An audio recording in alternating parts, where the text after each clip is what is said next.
Oh, thank God for Byron. I mean, the minister's obviously got no idea that you can tell someone flying an A380, you're going to land that way tonight because you don't want to go over that person's house.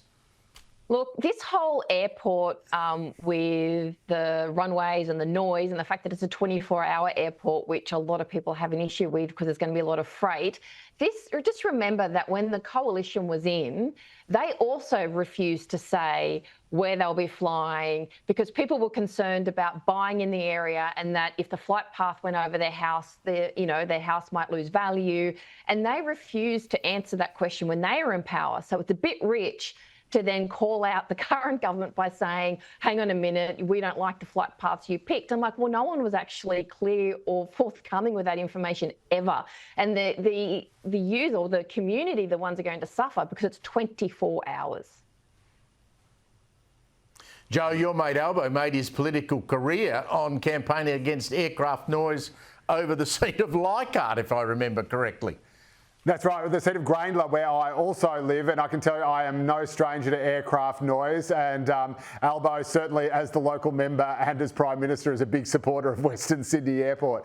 But this is going to be an incredible development. It's going to be an absolute game changer. You need to have a 24-hour airport in Australia's largest city. We are at the opposite end of the world. But not just over Western Sydney, Joe, because it's not 24 hours over in the east. So from the community's perspective, it's not fair.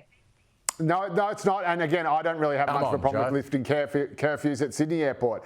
You do get used to the noise, and there's ways to mitigate it by having the planes taking off and landing in different directions and along different paths. So it's not the same areas that are hit again and again. The pilot just told us you can't do that, Joe. You can't have them land different directions. You've got to. It's the wind that decides where the plane's going. Well, this is a different thing. So this is the question of whether or not you should have planes. And this, I must admit, I'm no expert, but this does sound pretty weird to me. Which is none of us are not experts. The seats that they're flying Byron over, is. but the fact that that's right. But I think Byron was talking about the fact that they're flying in opposite directions on the same strip.